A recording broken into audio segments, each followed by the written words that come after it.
The history of Inner Mongolia stretches back to when pre-Turkic and Mongolic tribes settled the regions of the North Chinese Plain, but Inner Mongolia's time as a formal region within the Chinese state stretches back to a much more recent time within Chinese historiography. Let me explain. Now, during the early Qing period, several wars were waged between the Jungar Khanate in Mongolia and Xinjiang and the Qing state. These were called the Jungar Wars. Now, they stretched from the late 1600s to the mid-1700s when their state was formally absorbed into the Qing dynasty's realm of control.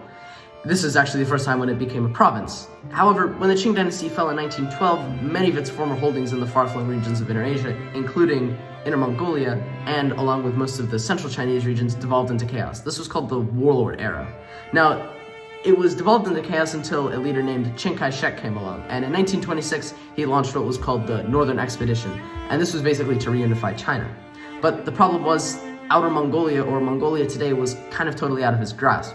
Now, during the warlord era that I have stated, from 1912 to 1928, Mongolia came and went through many hands, notably being ruled by a man named Bogd Khan, a spiritual leader of Mongolia, much like how Tibet was ruled for a short time, also during this period, by the Dalai Lama.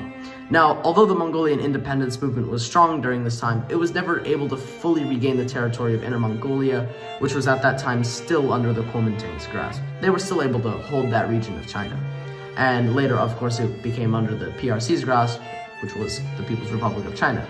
And in late 1947, it officially became a region, and it was an autonomous zone. And it's still very politically contentious and complicated because there are actually more Mongols than Han Chinese, and there are actually more Mongols in Inner Mongolia than in Mongolia itself.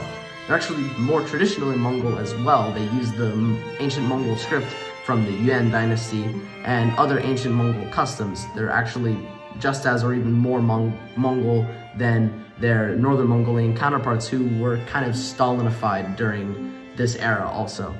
Now, what will happen and what might happen in Inner Mongolia, I don't know, but I'll keep following the story.